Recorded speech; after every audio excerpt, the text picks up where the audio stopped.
This is Optimal Health Daily, episode 1507. What to do if you're healthy and your back hurts, by Kate Galliett of fitforreallife.com. And I'm Dr. Neil. Hey there, welcome back to Optimal Health Daily, or welcome for the first time if you're new here. This is the podcast where I act as your very own personal narrator and read to you from some of the most popular health and fitness blogs online. Now it's Sunday and you might want to catch the next American football game, so I'm going to keep this intro nice and short. So let's get right to it as we optimize your life. What to do if you're healthy and your back hurts, by Kate Galliett of fitforreallife.com. Quote, "If I am otherwise healthy and active, why does my lower back continue to give me problems? I think this limits my abilities in my recreational pursuits like cycling, CrossFit, running, and obstacle races. It does limit my daily activities from time to time. I've tried various techniques, but nothing has really worked all that well.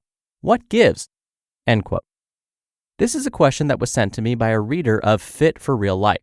Every week, I get variations of the exact same question. So, in today's post, we're going to explore what to do if you're healthy and your back hurts. To be pain-free is a fantastic goal, and implementing a healthy active lifestyle is also a good thing to do. But the goal and the method aren't mutually inclusive of each other. Sadly, you don't automatically get a back that feels amazing just because you are active.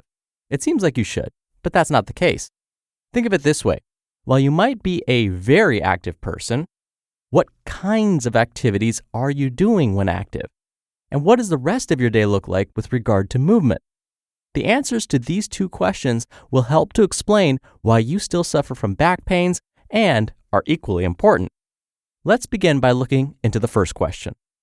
Not all activity is equal, and how you move matters. To make sure you aren't suffering from back pain, even though you're healthy, think of your workouts more like a movement practice. And like any practice, what you focus on matters. Are you telling your body all of the ways you want it to move, or are you just moving? Remember, not all activity is equal. When I was first getting educated in kinesiology and biomechanics, one of the core fundamentals we learned was the 3 planes of motion. The 3 planes of motion are the sagittal plane, the frontal plane, and the transverse plane. They are guiding tools for understanding types of movement and are one part of the vocabulary toolbox for explaining the way a joint moves. Here's a quick example of each plane of motion. Walking is a sagittal plane activity. Jumping jacks are a frontal plane activity. Swinging a baseball bat is a transverse plane activity. Ensuring you do different types of activities that get you moving in those 3 planes of motion is beneficial, no matter what your specific focus or goals are. For example, I strongly encourage runners and cyclists to get a heavy dose of activity types that look nothing like running or cycling. This is because the intensely repetitive motion of those activities in only one plane can cause those pains and injuries you suffer from as a result of overusing one plane of motion, sagittal in this example. Good, better, best. The types of activity you should do to minimize pains. As I close in on 16 years working in the industry, my mindset about types of activity has shifted. Moving is good. Moving in all planes of motion is better. Exploring all of the ways your body can move and having a level of proficiency in as many of them as possible is best. Here's why. Remember when you learned to drive? You weren't only taught to handle straight roads and dry pavement. Most of us were taken by a parent to parking lots covered in snow. We were taken out driving in the rain. And if we were learning stick shift, we were taken to awkward hills where we'd have to really manage the clutch, brake, and gas all together. You had to learn how to handle the oddball situations that are going to come up when you drive. It's all well and good if you can drive on a straight, well-lit dry road. But what do you do when you have to move through space and time in a somewhat abnormal way? You have to bring it all together because you don't live your life in 3 perfect planes of motion. You lean over at awkward angles. You don't always hinge perfectly at the hips. Your ankles roll around on that awkward step off a curb. When you aren't prepared for moving in imperfect conditions, accidents and injuries are more likely to happen, just like driving. Sometimes you move in a weird way. Be ready to handle it. Learn how to control your joints and tissues through their full range, not just their middle ranges. Preparing yourself for moving weird. Most people get strong in the middle ranges of their soft tissues and joints. Rarely do people think to train the end ranges of their tissues and joints, when the tissues are at their most lengthened or most shortened positions and the joints are at their greatest or smallest angles. If you aren't preparing your tissues to handle loads and positions that you may find yourself in during your regular life, you should assume your tissues will not be capable of handling those positions and loads when they do show up in your regular life. Your body must get very specific signals if you want to restore, build, and maintain your body's capability to feel good and move well, injury-free. These signals are 1. Daily signals to remind your body what tissues it should continue sending energy and nutrients to, and what joint range of motion you are using and your body should keep. 2. Regular teaching of your joints and tissues how to work at their current end ranges of strength so that your nervous system starts allowing you to expand your current range of motion. And 3. Consistent stimuli that tell your body it should maintain the strength, control, and mobility that you've been teaching your body to have. The rest of life outside your movement practice. No matter how active and healthy you are outside of your workday, the reality is that if you sit at a desk for your work for some or all of your day and you commute to that place of business, you are inactive for the vast majority of your day. Even if you have a well-developed movement practice and you have built foundational strength, it's a drop in the bucket of inactivity we deal with in our modern lifestyles. You have devices in your hands at all times.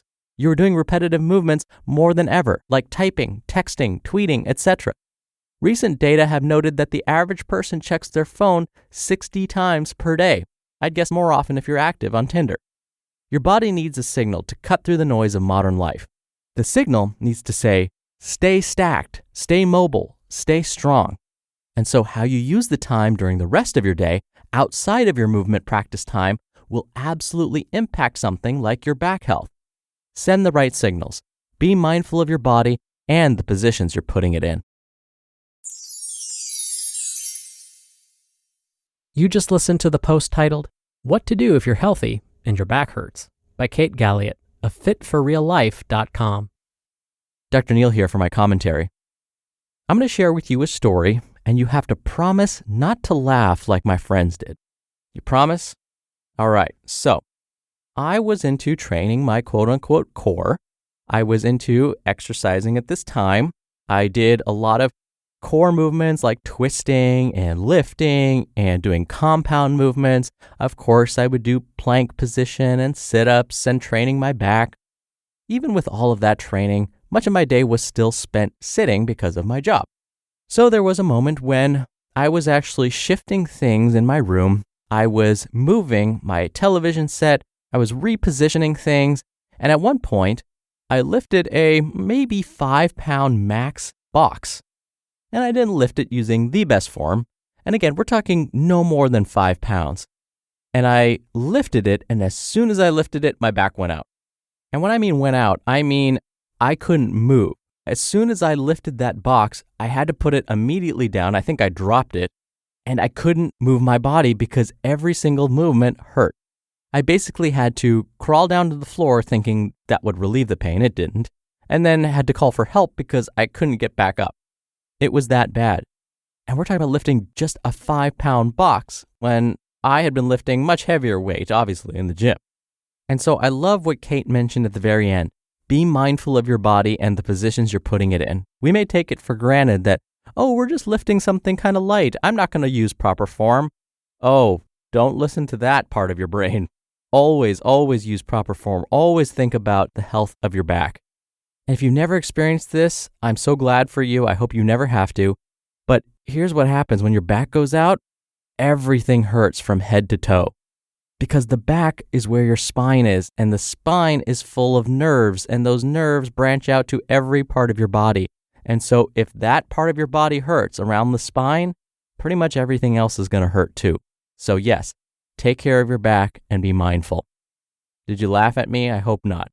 That'll do it for today. I hope you have a great rest of your weekend. Thank you so much for listening. Thank you for sharing this show with someone.